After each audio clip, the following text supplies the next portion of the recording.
Hello and welcome to Pivotal People.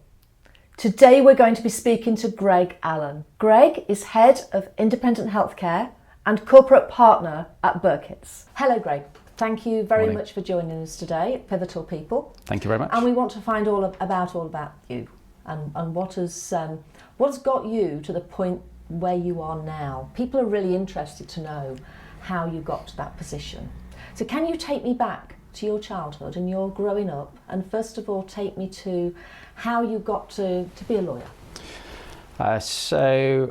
One of the things that I've always said to everybody that I meet and they ask me this sort of question is, when did you first sort of think about law? And it's probably one of the first jobs I ever wanted to do as well. So even back in sort of primary school, I wanted to be a lawyer. I'm not sure I actually knew what a lawyer was. Quite an interesting. Not sure I knew what a lawyer was at that time. Yeah. And I don't know whether it was TV or Perry Mason or whatever it was that sort of got me into it. But I just sort of had this little inclination that maybe being a lawyer sounded like it would be a good career choice. No family have been in professional services, so they've all been in other engineering and other elements. But I decided quite early on that the legal profession was where I wanted to go. That's good though, because when you're going to school, at least you know the direction you've got to take as far as, you know, when you're taking your options at whatever age you do that, you know which direction you've got to take. And it's guided me all the way through. So from picking subjects at GCSEs and A-levels all the way through, it was always because I wanted to do a law degree and go through that traditional route, which has given me sort of some clarity from an early age. Whether or not it was the right decision, I'll tell you in a few more years. That's good that you've had that focus from a very early age. I think it sort of helped me. It gave me, as you say, the focus to pick my choices for my education and where I want to go to university, and it sort of always given me that sort of clarity on what I wanted to do, and it sort of came part and parcel with my dad always told me, you want to work for yourself, and I don't think I ever quite had the courage to go off and come up with an entrepreneurial idea and do it completely separately, but the professional services gives you that sort of opportunity through career progression to reach partner, and I was lucky enough to do that at quite a young age as well. Again, that sort of desire. So when you got to university and you started the degree that you dreamt of since a young boy, did it click straight away? Did you think, okay, this is it, this is what I really want to do for the rest of my life? I think with the degree, there's just so many options that are put in front of you with sort of, you do tort and you do private client and family and all the other areas. I really struggled with some of those. They just weren't sort of the things that clicked with me. And likewise, you have sort of views of maybe I'll be a barrister or a QC at some stage, but that sort of combative sort of litigation is sort of, I think, a slightly different breed as well. So for me, it's always been about problem solving, getting to know people, getting to know their businesses and understand exactly what they're trying to achieve, and that commerciality and pragmatism, and that sort of kind of directed me into commercial and corporate law. And I sort of played around with some banking and finance as well, but I went on and did a master's in corporate law, which included lots of things around sort of public and private M&A transactions, without really knowing sort of what sectors it was. But I think by the time I'd qualified or gone off to do my training contract, there weren't very many firms that were specialising in sectors. It was still sort of quite generic. So I sort of started off early days just doing every odd job M&A that was around. Tell me about the first time you had experience of a care home. Probably two different points there to sort of discuss. My first experience of social care in a care home was with my gran, actually, when I was little, and sort of she grew up, and I remember her being in an assisted living home before she moved to a care home. She had Parkinson's and dementia. So that was quite a sort of different experience at that sort of stage when I was probably in my 10 to sort of early teens. And then I sort of never really felt it again until, because my other grandparents were sort of quite a lot younger. But then I started at my first law firm over in East Anglia, and in 2004 I actually met Diathian from Kingsley, and did my first care home acquisition with him back in sort of 2004, 2005, and that was the beginning of sort of Kingsley's sort of start of their journey as well.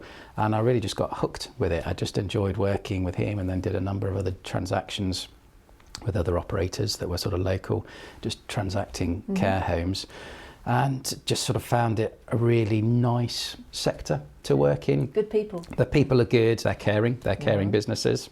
I just really enjoyed working in the social care with people that care. They're just really nice people to work with, and that sort of just fostered a sort of relationship for me, and started to sort of move more and more into sort of the care home acquisitions, and moved to Birketts, where I am now, in 2006, and sort of became for a while the sort of care home guy, as it were, brilliant. which was sort of the start of my healthcare career. For the guys that I'm speaking to, or the people that I'm speaking to that are from the financial sector, that are lawyers, that are working with us, I suppose, and giving the care home providers your expertise, I think that is something we couldn't do without you.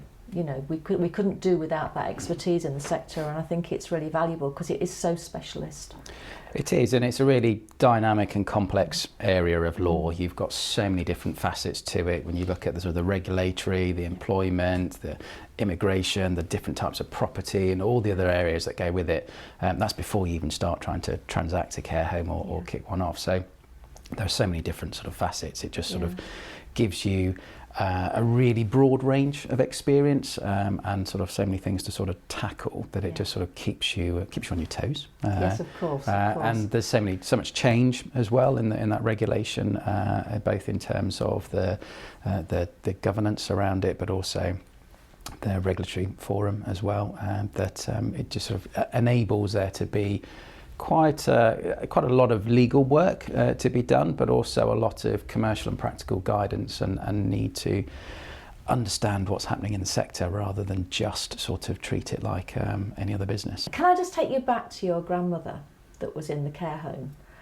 You were about 10? Yes. And how long was she in the care home for? She was in for a few years, so at the time we were sort of travelling up, because we lived in the Midlands, so I lived in Nottingham, and she was up in Chesterfield, so we were travelling up at weekends and sort of seeing her, and it was one of those sort of traditional local authority care homes. It was a huge old manor house with great big stately rooms, and it sort of felt quite grand and the like, but whether it actually was, I probably couldn't. And she was tell happy you. there, was she? She was happy. I mean, obviously with her sort of Parkinson's dementia, she sort of struggled a little bit, but I certainly remember sort of taking her out on days.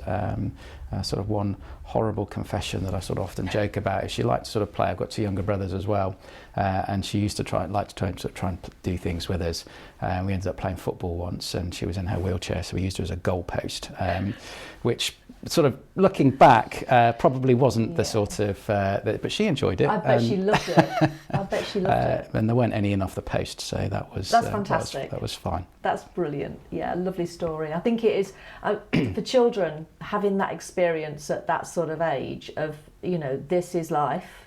Life isn't always what we've got here now, and I've certainly with dementia, which has Parkinson's, that Lewy bodies type of dementia, which can become very, very challenging. Yeah. That's a very difficult thing to cope with, and I think that's probably, you know, I'm sure that's in the back of your head when you're walking into care homes. It is, and I think one of the things that I sort of reflect on is the fact that experience didn't put me off, and I remember it being a nice place that I didn't mind visiting, and I'm sure there were lots of sort of other things that sort of contributed to it as well, but ultimately that's sort of what I sort of look to aspire to as well, is sort of trying to help other homes be in a position where people can go to them and actually think, this is home, this is not just sort of somewhere that we have to place. And they'll still allow the grandsons to take you out and play football. Yeah. We should hope so. I should hope so. A little bit about what you're doing now. What sort of things are you doing at the moment? So there's a huge amount of activity at the moment in the social care, and particularly sort of the care home market. It's just the demand seems to be sort of outstripping supply. So we're seeing lots of acquisitions that are sort of taking place, a mixture of operators that are exiting or changing the stock that they have, but that's giving opportunities for people to sort of grow their businesses as well where they want to. And so we're getting involved in a number of different acquisitions, lots of development as well. So certainly some of the larger operators that we work with are building homes to sort of the very different standards now to compare to what sort of some of the old stock is.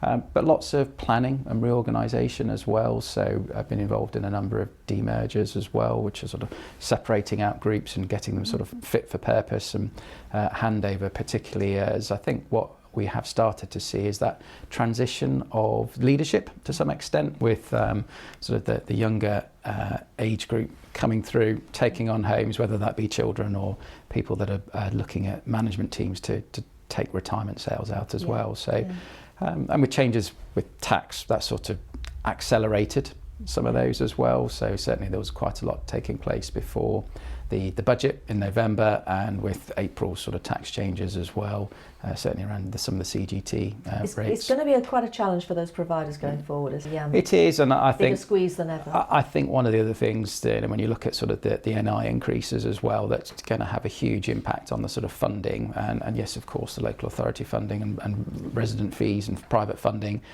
There are increases in those, but the NI is going to have a huge impact on the actual operational costs for homes and for other care providers, particularly given the sort of number of people that they tend to employ. So I think that's sort of putting added financial pressure and putting some people to a point of thinking, well, actually, is this worth it if I've only got one, maybe two homes or a small business? So, which is a shame, because there are some really good operators that are just finding themselves in a position where it may not be as viable or as lucrative. But what we want is profitable, well-run care businesses. That's good for everybody. And do you think, in order to do that, we've got to get bigger units? We've got to have 60, 70, 80 bedded units, care homes, to do that? Or do you think we can still, going forward, manage very, very small homes? I think it depends on the type of care setting. I would be disappointed if everything got to the point where the only financial metrics were that you can only operate if you were a 60, 70, 80 bed care home operation. I don't think that's good for the sector. I don't think it's good for the people that require the care either. But I don't think it is the way that the sector will go. I think there are means and ways of finding smaller settings that can still survive. Yes, it's going to be sort of, it needs a bit of remodelling, but I think all sorts of sectors need remodelling to make the funding work at various different times. And for the care sector, that will just be, how do you get those metrics right? There's innovation and technology that might be able to help some of this as well, as we sort of look towards adopting new tech into sort of the provision of care and getting care plans, etc. Right, and keeping that person-centric care going, but perhaps doing it in a more efficient and slightly less time-consuming way. Yeah, I think that's already happening. I think we're seeing a lot of innovation with digital transformation within the care homes, certainly, and in domiciliary care too. Yeah. So I think that probably is the way forward. The idea of robots looking after us in the future is probably not what I want to do.